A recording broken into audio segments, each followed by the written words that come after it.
New ইয়র্কের জামাইকায় cadet college club north আমেরিকার উদ্যোগে ক্যাডেট কলেজ টাওয়ার প্রজেক্ট এর উদ্বোধন এবং সেই সঙ্গে আয়োজন ছিল বিশ্বকাপ ফাইনাল উপভোগের।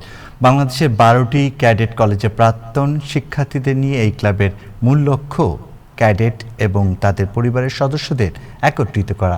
এই লক্ষ্য বাস্তবায়নের অংশ হিসেবে $25 মিলিয়ন ব্যয়ে ক্যাডেট কলেজ টাওয়ার প্রজেক্ট নামের এই উদ্যোগের সূচনা হলো। বিস্তারিত মাহবুব রশিদের রিপোর্টে। তখন দুপুর 1:30 জামাইকার 160 স্ট্রিটের সে হলঘরে তখন একসাথে বেজে উঠল দুটি উত্তেজনা, একটি বিশ্বকাপ ফাইনালের, আরেকটি নতুন এক স্বপ্নের সূচনা। ক্যাডেট কলেজ ক্লাব নর্থ আমেরিকার ব্যানারে জড়ো হয়েছিলেন তারা, যাদের কৈশোর কেটেছে বাংলাদেশের বিভিন্ন ক্যাডেট কলেজের নিয়মে বাঁধা জীবনে। ভোরের প্যারেড, রাত জাগা পড়াশোনা আর দূরে থাকা পরিবারের জন্য জমিয়ে রাখা মন খারাপ। আজ সে মানুষগুলো বহু বছর পর বহু মাইল দূরে একই ছাদের নিচে।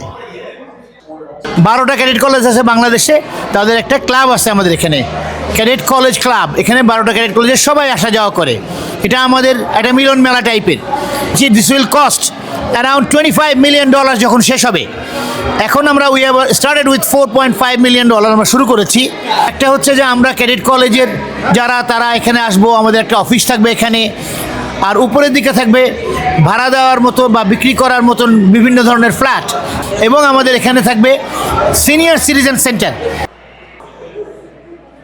শুধু স্মৃতিচারণ নয়, এই দিনটি ছিল আরও কিছুর সাক্ষী। উদ্বোধন হলো ক্যাডেট কলেজ টাওয়ার প্রজেক্টের এক স্বপ্নের, যার শিকড় লুকিয়ে আছে সেই পুরানো বন্ধুত্বই। মাত্র 27 জন লাইফ মেম্বার দিয়ে শুরু হওয়া এই ক্লাব আজ কয়েকশো পরিবারের আশ্রয়স্থল। We have live members about 27. The members who come to our functions about 500 to 600 cadets and their family members come in your gatherings. Business model by the cadets of Bangladesh. যেখানে আমরা Bangladeshi community we want to give employment. Social work যারা করব will direct our work towards the Bangladeshi community.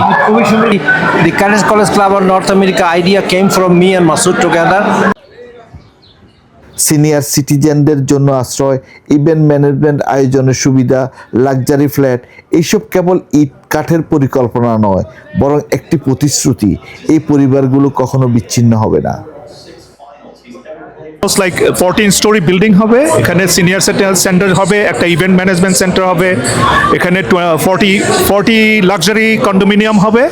Those will be open for mostly for cadets, but that's from Bangladesh, those who are here, those who are planning to come back here.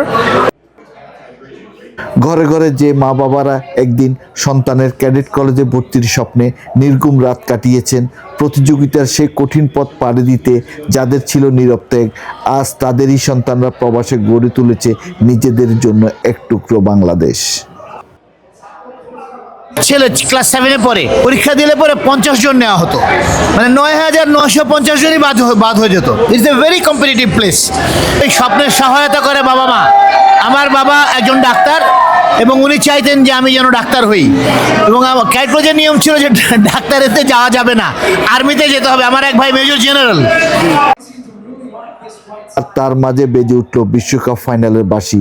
বড় পর্দায় চোখ রেখে একসাথে উল্লাস, একসাথে নিঃশ্বাস আটকে রাখার মুহূর্ত, ফুটবল আর ঐতিহ্য মিলেমিশে গেল একই আবেগে। দুপুরের খাবারের গন্ধে ভরে উঠল পুরো আয়োজন। তারই মধ্যে দিয়ে প্রমাণ হলো দূরত্ব যতই হোক, ক্যাডেট কলেজের বন্ধন কখনো ফুরায় না। Mahbub Rashid, Time Television, New York.